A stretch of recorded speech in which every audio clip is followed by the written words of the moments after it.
What's up, YouTube? Georgia Silver Hunter back, and today we will be doing a $385 mixed coin roll hunt. And it's not just mixed because we've got pennies and dimes and nickels and quarters.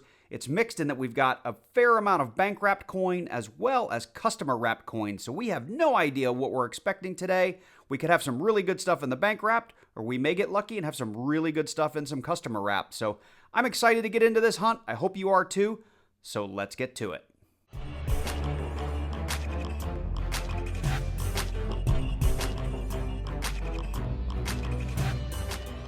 So we're going to go ahead and do these in the order of their value. So we'll start with the pennies. We're going to move on to the nickels, then the dimes, and finish with the quarters. And before we get into that first roll of pennies, I did want to say I do have a document in the description down below that will have a full checklist of all of the different things we'll be looking for each of these denominations. And in there, there's an embedded link to this little penny hunting mat that I've just printed and laminated. And this has all the things that we'll be looking for when it comes to our pennies. I like to keep that just kind of standing up here in the corner.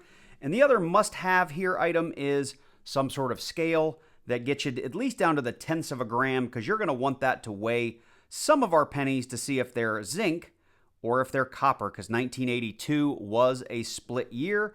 And there's a couple other varieties that are quite valuable. I think the 1983, there's a copper version of that's worth a lot of money. I think even the 2009 has a copper out there that you need to be looking for. So we want to make sure we have our scale, and just off camera here, just right over here, I've got a digital microscope as well. It's really helpful when looking at pennies. You could use a loop or a high-powered magnifying glass, whatever you like to use, but you're going to want something that can magnify these pennies because they can be pretty hard to look at. Now, all of the equipment that I use can be found in links in the description down below this video. I even have them listed in my store at gacoinsandcollectibles.com if you want to check that out. And in the store, they're all just links back to Amazon. But if you want to go find them there, I've got everything listed. So this first set of pennies, I'm not going to look for varieties and stuff on camera. I'm just going to dig through here real quick and see if we can find some wheat pennies real quick. I do see lots of copper. That's a very worn out zinc penny. But I will be going back through these looking for various varieties, DDOs, DDRs, so on and so forth. So I was just hopeful we would have a wheat penny here in roll number one. And we don't. But like right here's a 1972D, which is copper. And just to show you what I was talking about earlier with the weights, let's get this turned on. So our 1972, it's going to be 3.1 to 3.2 grams. We know that's copper. If we take a more modern one like a 2023, that's going to weigh 2.5 grams. So that's how you can tell a copper penny from a zinc penny. So with that, I'll go off camera and I'll bring you in as we find things, and we'll talk all about it. So I'm 9 rolls in on these Loomis, and everything you see up here is because if you've been following my penny hunt and album fill series, which I'll tack this video onto since we are going to fill some albums with this, I did this weekend buy the starting at 2014 book, which I haven't had. All my books ended at 2013. So pretty much everything you see up here is some sort of potential upgrade, or 2014 all the way to 2023. And we do have one 2009. I think it was a Philly. Yeah, it was a Philly. It does not have the extra thumb DDR, and it is not the copper. I had a lot of people ask me that after my last penny video. I'm bringing you in here because next to last coin, we had a 1960 Canadian penny, and these are 95% copper. So I don't mind finding these. It's worth the same amount in copper as pretty much any one of our, well, maybe any one of these older copper pennies that I've got pushed aside. I'll put this one up here. Everything you see over here is all the copper we have found so far in all of these rolls. It's not a ton, but it adds up, and we'll do a full weight on the copper at the end of the video and give you a value on those coins as well, just so you know why we pull it. I have been checking everything against my cheat sheet. So far, haven't found anything of interest. So we are 4 rolls from the end, and we've come across our first wheat penny of the hunt. It's really our first real find outside of that Canadian, if you want to count that as a find. We've got ourselves a 1951 Denver. An okay shape, I guess. I don't need it for my books, but we'll put it on the board as a find, and it is 95% copper. So I'm not going to lie, that was a pretty tough 10 rolls of pennies. As far as finds go, we had very little. We had one 95% Canadian penny, 1960. That's going to be 95% copper. And we had one wheat penny, 1951 Denver. And I can tell you, in the metro Atlanta area, our wheat pennies are getting harder and harder to find. I'm lucky if I can get 7 to 10 wheat pennies in a box. This was almost half a box. So, that's a pretty low number to only have one. We also had a couple of 2009s, none with the DDR, and neither one of them are going to be upgrades for my book. But most people do pull these because they were limited mintage and there were 4 commemorative reverses on the 2009. Outside of that, we had a bunch of book upgrades. We had an 80, I think that's a D. We had a 1989 D. We had a 1994 D, a 2001, and a 2002 Philly and Denver that are all going to be upgrades for my volume, I think it's the volume 3 book. And then, of course, we have the volume 4 book, which is brand new, and it starts in 2014. And we just pulled the nicest coins we could from those 10 rolls, and I'm sure we'll be able to find some upgrades as we go through future boxes, but these were the nicest ones of all the years, all the way up through 2023, both Philly and Denver. So I'll do a little fast forward video of me punching those down so you can see what the books look like with the pennies in them. But before I get to that, I did also want to show you, we did have a nice little haul of copper here, and I already have my scale out. Let's tear that out. And I've already weighed this and gotten a value, but just so you guys can see, we've got 369.6 grams.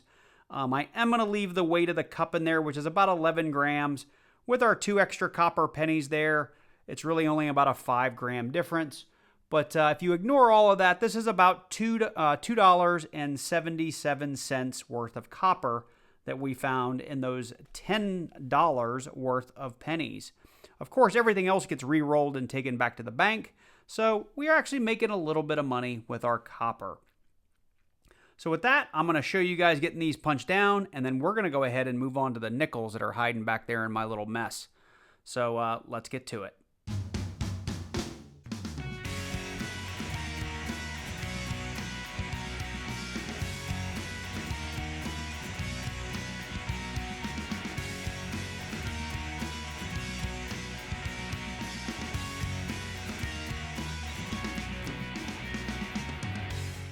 Well, I thought I had 50 in nickels, but it looks like I've only got 40, so that's $10, $20,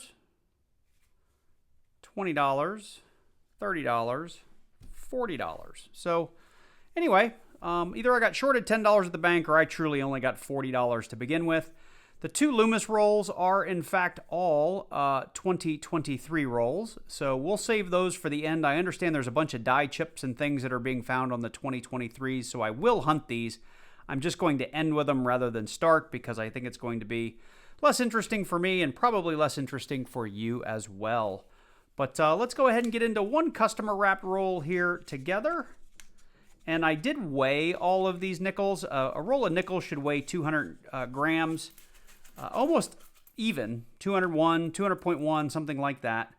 And I can tell you I was shorted by at least 1 or more nickels, I think, in almost every roll. And the same can be said for all of my dimes. I got shorted by a bunch of dimes. So that doesn't make me happy when it happens, but it happens all the time. Now that's a Bullion 2000. We don't care, though. For our nickels, we're mainly looking for stuff 1964 and older. We're also keeping an eye out for the 2009 because that was another real limited mintage year.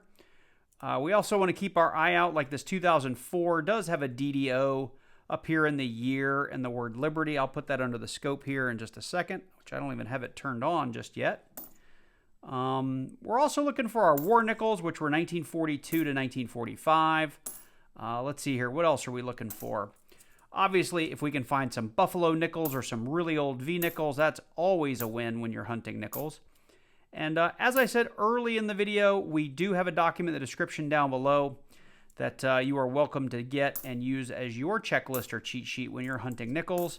I just put aside a 1964D because that does have a repunched mint mark. Let's see here. I'll check that here in just a second. I wanted to get through them first. There's another potential 2004 DDO with the metal on the back. Let's see here. 73. There is a wounded bison as well. It's like a die chip, or I think it's like a die crack through part of the bison. I don't remember exactly where it is, so I usually look at the entire bison under the scope. Let's see here. Looks like we got another 64D we're going to want to scope. And anything prior to 1960 we hang on to. 1959 and earlier all the way down to 1938. Those are lower mintage nickels, so we typically want to hang on to those. And I have just created tubes and tubes of those at home. So nothing else interesting in that first roll. I'm going to take a quick look here under the scope. Sorry, you guys can't see with me, but I will bring you in down here if we do see something. So no wounded bison, which I've never, ever, ever found one. I continue to look to this day. No repunch mint mark on the first 64. No repunch mint mark on the second one. And then I've got 2 DDOs that we'll be looking at. And we don't have that either. So first roll was a bust. I'm going to keep on going, and I will bring you in at our first find. So we're getting into our third customer wrapped roll, and right on the end, right when I got them out, we've got our first 40s era find. We've got ourselves a 1949. Looks like it is a Denver. First 40s on the box. So we're down to our last 3 rolls of customer wrapped, and we've come across our next find. We've got ourselves a 1940. First year of the 40s era nickels, obviously. This time we've got, looks like a San Francisco. So we got an S mint mark. Got my little cheat sheet pulled up. The 1940 S does have some sort of over mint mark or repunched mint mark. Let's check that out together. And I've got this zoomed way in. Hopefully I can find that mint mark. There it is. All right, not seeing anything there. Just looks like a regular mint mark to me. Same roll, I think. 4 from the end here. We've got ourselves a 2023 Philadelphia. And I've been looking on eBay. There are a lot of little errors on this coin. There's some DDOs down here in the date. There's a DDR down in the F and the O of the word of. There's a die clash, and there's a lot of die chip errors. And this is a small one that I was able to find on this 2023. You'll see right here on top of the Monticello building, we've got the smallest little die crack or die chip. I think it's a die chip right there in the building. I found something kind of similar on eBay, and it was going for like $1 or $2. Trying to think. Theirs had some other issues, though. Theirs had some more die chips and things here in the word Liberty. So maybe not quite $1 or $2, but it's a find nonetheless. So I have 13 bank wrap rolls we're going to get through, and I'm on my first one, and we have come across our first 50s era nickel of the hunt. We've got ourselves a 1954 Denver. So before I moved on, I actually wanted to look up on my little cheat sheet to see if the 54 Denver had any varieties, and it does have an over mint mark. And this guy looks a little suspicious under the scope, and I wanted to show it to you guys and get an opinion from the community. I've looked at all the images on PCGS, and I can't say mine looks like any of theirs. And the version that's in the Cherry Picker's Guide doesn't look like this, but it just looks strange. So let's have a look under the microscope. And I'm zoomed way, way in here so you guys can see it. But I can't tell if this is like a D underneath and there is a D on top, or if that's just some post-mint damage right here. I really don't know. Let me back out a little bit, because sometimes you can be too close. So I'm not sure. I mean, if I had to bet, I would say it is not an over mint mark, but I would love to know from you guys if you know more than I do. We're still on that same first roll, and we're about 6 or 7 coins from the end, and we've got another 40s era nickel. We've got our 1948. Now, the San Francisco is a semi-key date. Let's see. We've just got the Philly. We're 8 rolls from the end, and we've come across our next find. We've got ourselves a 1947, and actually pretty good shape. I'm going to check that against my nickel book. It is a 1947 Philadelphia, so no mint mark on this guy. So same roll, just a handful of nickels later, we've got ourselves the oldest of the 50s nickels of the hunt. We've got ourselves a 1958 Denver, and I can't recall if there's an over mint mark or a repunch mint mark, so let's just check it together. Just looks like a regular D to me. We are 6 rolls from the end, and I'm bringing you in here because I have found a 1969 S proof, And I checked my albums. I already have that spot filled, but I didn't actually pay close enough attention to see if this might be an upgrade. But I don't find a lot of proof nickels in my hunt, so I thought I would show it off. Pretty cool looking to me. We are 5 rolls from the end, and we've come across our next find pretty early in the roll. We have a 1941.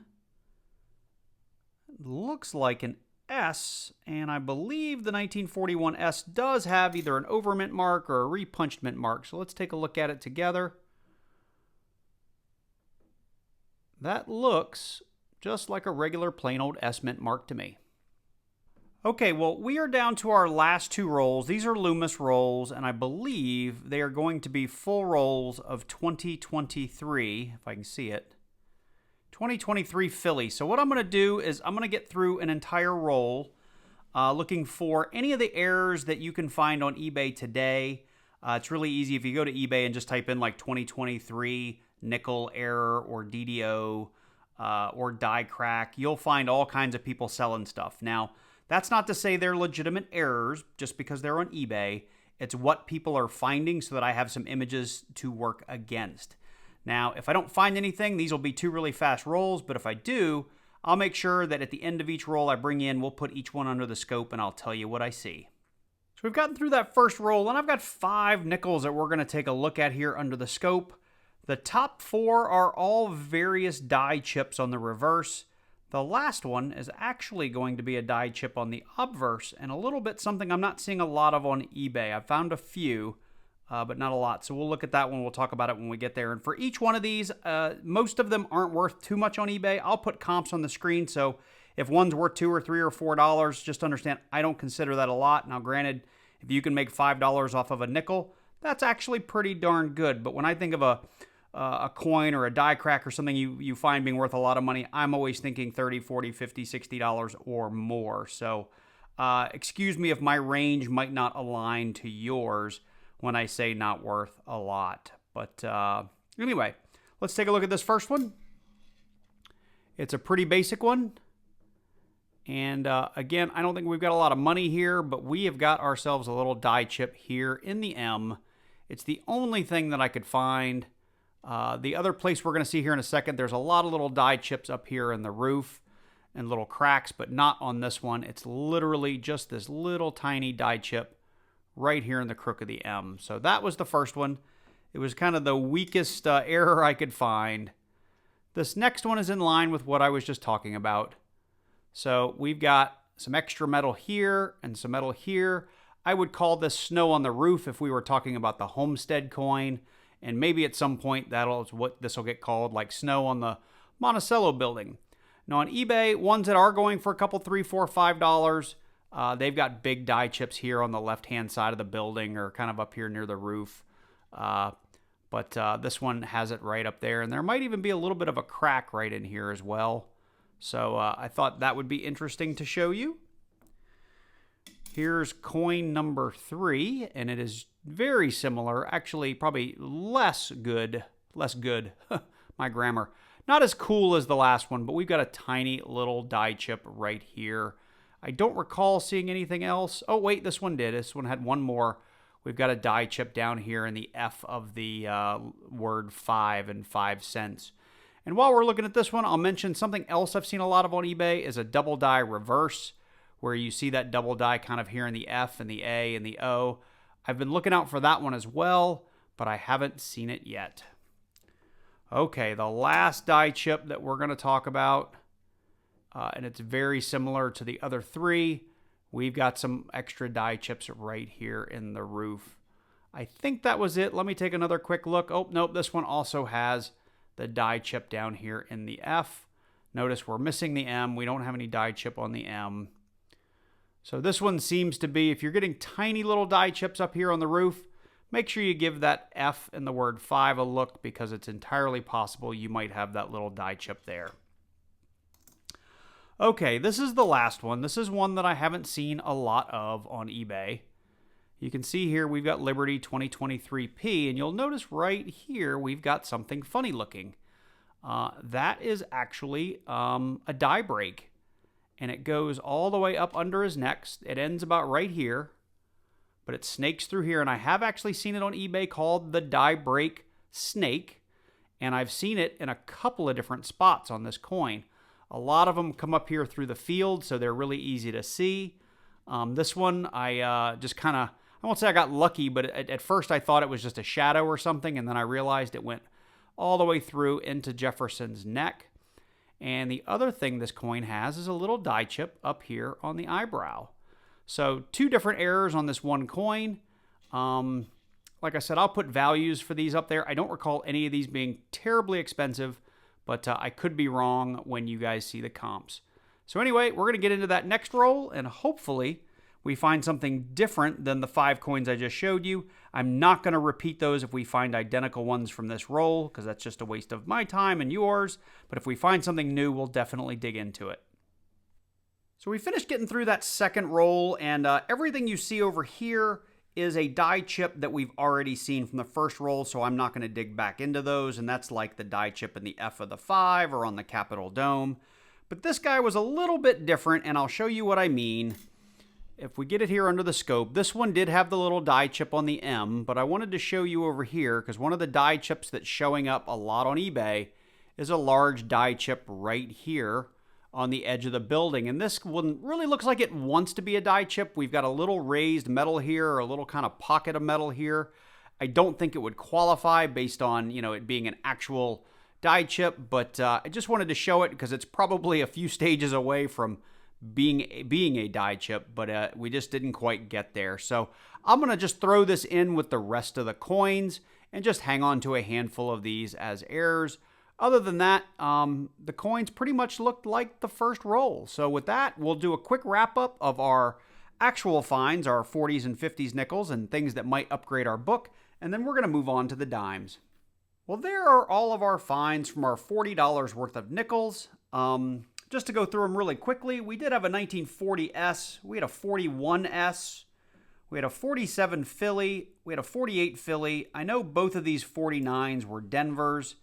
We had a 54 Denver, a 58 Denver, and actually this 1969 San Francisco is an upgrade to my book, not just because it's got a little bit more of a proof finish to it, but also because the reverse of this one is much, much nicer than the one that I have in my book. And we just went over kind of at length all of the 2023 Philadelphia die chips and minor errors that we found, so I'm not going to recap all of those. So with that, we will keep all of the sort of 30s through 50s nickels or 40s through 50s nickels. We'll make the one upgrade. I'll do that off camera. I'll dig through these and keep a couple of them. I'm not going to keep them all because, again, on eBay prices, if they're only worth $1, it's really kind of not worth the time to do it, in my opinion, because after you've spent money on, you know, your shipping, your envelope, your tape, the hassle, you know, if you're making 20 cents a coin or 30 cents a coin, unless you've got hundreds and hundreds of them and you can make those kinds of sales, it's just not worth it to me. So with that, we're going to go ahead and get into these dimes. So we've got $135 worth of dimes here, and normally I do record opening and sorting through all of these dimes on camera and then just fast forward until we find something. I'm not going to do that today because I'm going to actually go through these and rewrap them in a slightly different way to see if it's faster, and it's not real conducive to filming every single roll, but I will be sure to bring you in if we do find some silver dimes. And if you've never hunted dimes before, there's not a whole lot to look for, so my recommendation would be, if you are going to be new to hunting dimes, get you a folder like a Whitman album or something like that, and work on completing an entire set, which I already have, so I'm not doing it again. So for me right now, the main things I'm looking for is foreigns and silvers, and I can do that completely by edge hunting. There are a few known errors out there that you can find on my cheat sheet in the description down below, but the big one that you're looking for is the 1996 West Point minted dime. I have never found one in the wild, but I've also not looked for one for very long, so I get the impression they're not terribly common because I believe the mintage is fairly low. So with that, I'm going to go off camera and I'll keep hunting rolls, and if I find any silver, I'll bring you in. Otherwise, we'll cut straight to the quarters. So, because I'm not filming all of these, of course I find something a little bit early. I've got through 3 rolls. I'm on my 4th roll. It was actually a Loomis wrapped roll. I just got the paper off, and as I was looking at it, hopefully you can see it right here. We've got no clad edge on that thing. And when we took a look at it, I've already looked at it, so I know what it is. We have no mint mark on the back, but we do have, come on, dime, work with me. We have ourselves a 1957 90% silver dime, which we'll take all day long. I don't find a lot of silver in Loomis wrapped rolls, so I'm kind of excited to find this. And if you do follow my channel, I don't find a lot of silver in dimes, period. I know a lot of people have a lot of luck with them, but I just don't. So anytime I can find a silver dime this early in a hunt, I'm a big fan. So we'll put that up and keep getting through these dimes. So I just got roll 12 dumped out, and I was kind of pushing them off to the side as we went through them, and we came across something that's not supposed to be in our roll of dimes. We've got ourselves a 5 pence from probably England. That would be my guess. There it is. It's a 2003 5 pence. So not worth anything here, but something I'll hang on to. So believe it or not, we've rewrapped everything. You see no more rolls up there, and it's because I was getting into the very, very last roll, and look what came in this last roll. Now what's funny is I was taking a little break, and I just responded to a commenter who said that I'm stuffing these rolls and faking this, and I know videos like this don't help to prove that I'm not, but trust me, this was in a brand new Loomis wrap, just like that first one. And we got ourselves a 1959, this time, a Denver, and 2 silver dimes. That's the most dimes I've found in a little dime hunt in quite some time, so I will take it. And let me put these down. I'm going to go and do a little coin apps and figure out exactly how much the silver's worth in these 2 dimes, because I know that's something that's important to many of you, because you want to know, like, is this worth the time to do it? So give me just a second, and we'll get some values on the screen. Like I said, wanted to do a quick wrap up here. It should be really short, but we had our 2003, or was it 2003 or 8? Looks like it's a 3 5 pence piece. We did have the 2 silver dimes. We had a 57, which was a Philly, and our 59 Denver. According to coin apps, at the time of filming this, we're at $3.29 worth of silver between these 2 dimes. So, you know, if you're going to be a big dime hunter and think you're going to get rich finding silver in it, understand you're going to find very little silver. And when you do, it's not worth a whole lot because dimes are just kind of little. So if you're really hunting for your silver, you want to stick to your half dollars. It's your best bet. But $3.29 there. And I put this up here to show you just how many dimes shorted we were out of that $135 worth of dimes. So 10, 20, what was it? 10, 20, 35, 36, 37. We were... I guess with those 3, we were 10 dimes short out of those rolls of dimes, which also cost me a little bit of money. So I don't even get $3.29 out of this. I get about $2.29 out of this. So with that said, we're going to go ahead and move on to the quarters. Don't get me wrong. I'm super happy to find me some silver dimes in it, but it does stink when you get shorted a bunch of dimes. Okay, so we're getting into the last $200 of this hunt. It's all quarters. We've got 20 rolls, 9 from Brinks, 11 from customer wrapped. As I've said in all the other segments, check the document in the description down below for things that we're looking for, but the focus of today will be on silver, errors, a handful of the new women's quarters that we're looking for, and then anything that's in BU condition that may be an upgrade to either one of the 2 sets of books that I have filled out on this channel. And I will link to that series right up here in the upper right-hand corner if you want to catch up and see us fill out 2 whole sets of books. Because we have done that. I don't remember how many episodes it took. We're still a little short on a couple of the women's quarters. But that's okay. We were able to fill just about every spot except those. We're also looking for a whole host of varieties and errors, which you can find in that document, as well as W West Point minted quarters that were only minted in 2019 and 2020. I guess the other thing I'll point out is occasionally we do come across San Francisco business strikes as well as San Francisco proofs. We'll always be pulling those and hanging on to them. And as I find that kind of stuff, assuming I do, I will make sure that I bring you in, and we will show it either on camera or under the scope, depending on what we need to show you what we're looking at. We'll also talk about value should we find some reasonable value in these things. Now, a lot of the die chip errors that I'll bring you in for, at the end of the day, they're not worth a ton of money. Like this one right here, which you can see with the naked eye. It may be a little hard to see on camera. But there's a little die chip in Wilma Mankiller's hair here right on the edge. You might be able to see that just under this magnification. This is worth $1 or $2. We find lots of these, typically one in almost every hunt. And the nice thing is, because it is a 2022 quarter, you can still find these in excellent, excellent condition. A lot of the older coins can be difficult to find in really nice condition. Like, I'm looking at a 1965 under the scope right now for a DDO as well as a DDR. And the problem is, even if you found one, a quarter in this condition is really going to hurt its value. So I still look for them because A, I've never found one, and B, it'd be nice to have one for my collection. And if I happen to find one that were in decent enough value that it could be something that could be sold for nice profit, that's just nice. But I don't always count on that. So let's see here. Just going through real quick, trying to find some of the common errors. Now here's the Eleanor Roosevelt 2023 Philadelphia. I know we're on the hunt for some of the Denver ones. But these have started to show up in my area recently, and I know there's a whole new design which I haven't seen yet, and I couldn't even tell you what it's called. I've seen it on Facebook. I've seen it on eBay. I know people are starting to get it in their area, but I have yet to see the new design, and if we do, A, I'll figure out what it's called, and B, we'll talk about it. Now, this is one of the Kanaka Oles. Again, under this magnification, you might be able to see it. But there is a little bit of a die chip down in the NQs K and A of Kanaka Ole. And on future rolls, if I find one, I'll get the camera down and we'll look at it under the scope. If we don't find any more, I will have just put up some close-ups on the screen as we talked about it. Yep, here's another Kanaka Ole with the exact same die chipping.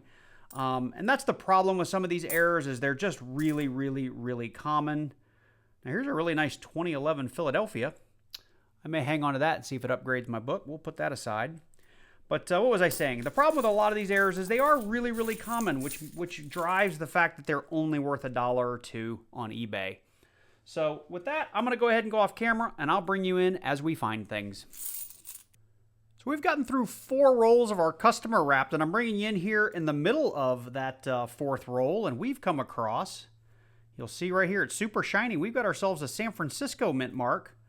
And I thought I saw a really shiny edge on there, but I thought I would hunt through the roll till we got there just in case it, was like a blingy 22 or 23. But you can see very clearly there, we do have a San Francisco mint mark. Now, we don't have a frosted set of details, so we know it's a business strike. And we've got a 2018 Michigan Pictured Rocks coin there. And I'll put the mintage down below. These are actually more rare than W's, but unfortunately just don't carry the premium that the W's do, so I hang on to all of my San Francisco business strikes. While I've got you down here, I do have one Philadelphia Bicentennial we've come across, and I thought while you were here I would show you under the scope in case you couldn't see it earlier, but the die chip on Mankiller was right here. That's not supposed to be there. And I have found 4 of these where we have die chips down here in the NQs part of the K, and I think some of them even have some here in the A. Again, low dollar errors, but we've got 4 of them so far. And then I've pulled a few coins. The 2009s are super low mintage. The 2011s are really hard to come by. And I've got a really blingin' Denver Maya Angelou. So I'm going to check those against both sets of my albums to see if they're going to upgrade things.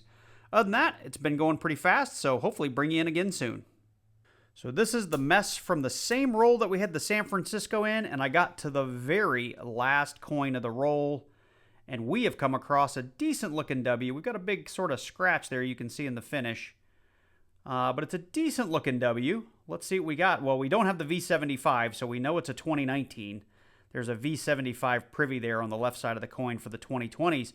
And we have the war in the Pacific, and if I recall, this is one of the more valuable W's that is out there.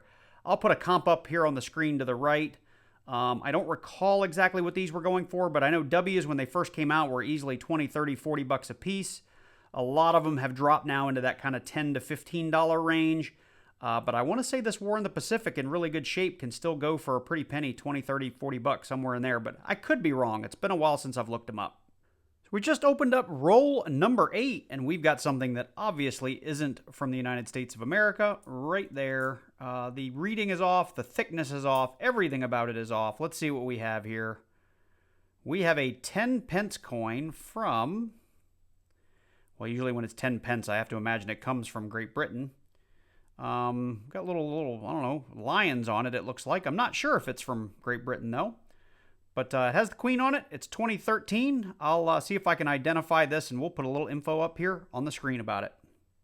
Okay, so we're going to do a full wrap-up now that we've gotten through those bank-wrapped rolls, and I can tell you that the customer-wrapped actually ended up being a little bit better when it came to the finds. So let's go through them all together. We had 4 bicentennial Phillies. We had 5 bicentennial Denvers. No DDO on that one. That's one of the bucket list items that I have, is finding that double die obverse bicentennial quarter. So far, I haven't been able to do it. Now, in the customer wrapped rolls, we got stiff. There was a dime in place of a quarter, and in our bank wrapped rolls, we got a nickel in place of a quarter. And a fun fact for you guys, a nickel weighs about the same as a quarter. So if you're weighing your rolls, it's real tough to say if they've been stuffed with quarter or with nickels, because the weight will be about right. You might be able to feel it through the paper, but this is the most common thing I see in customer wrapped rolls that is stuffed in there to replace quarters. Of course, we had our foreign, our 10 pence British coin. The real find of the hunt here was this River of No Return W. Now, I did look it up on eBay. These things aren't going for tons of money, like $12, $13, $14, but still not bad for a quarter that I found in circulation. We have our San Francisco business strike. It was let me get in here close. It was a Michigan Pictured Rocks 2018 San Francisco. It's been a while since I filmed that last clip. And of course, we do have that die chip in the Man Killer, but I find that in most quarter hunts. All of the Kanaka Ole die chip errors were the same. We had that little bit of die chip in the K and the A. However, we got 4 out of customer wrapped rolls. We got 3 out of the bank wrapped rolls. And these 3 coins and this nickel and maybe 1 of the bicentennials was all we really found in those bank wrapped rolls, so we did not find much. Now, I did pull 6 coins. I actually had more than that, but all of these are going to upgrade either our Series 1 or our Series 2 book. I'm not going to include that in the video because it doesn't add much to it. You've seen me pop these down in the books, and they're really just upgrades. But we had a nice 1997. We had a couple of 2009s for our state book. And then in our national park book, we had a 2000, what do we have here? It's like a 2011 Washington, a 2011 Pennsylvania, and a 2014 Florida. And we had a smattering of Philadelphia and Denver in there, so not too bad for some upgrades. So anyway, I hope you guys enjoyed this one. It might be a little bit long, and it always is when we hunt this many different denominations of coins, because we're switching gears and having to talk about a lot of different stuff. But if you're new to coin roll hunting, I like doing videos like this because you get to see a little bit of everything in one video. Not a ton of value in this hunt. Honestly, my favorite things that I found, and again, only about $3.30 worth of silver, but those 2 silver dimes we found during the dime hunt, those will be my favorites. A lot of this stuff will end up going back. Of course, we'll hang on to the W, we'll hang on to the San Francisco, maybe 1 or 2 of the die chips. Let's see here, what else? Probably pull the nicest bicentennials, and of course we'll do our book upgrades, but the coins we pull out will go back to the bank. So not tons and tons of value, but still a lot of fun.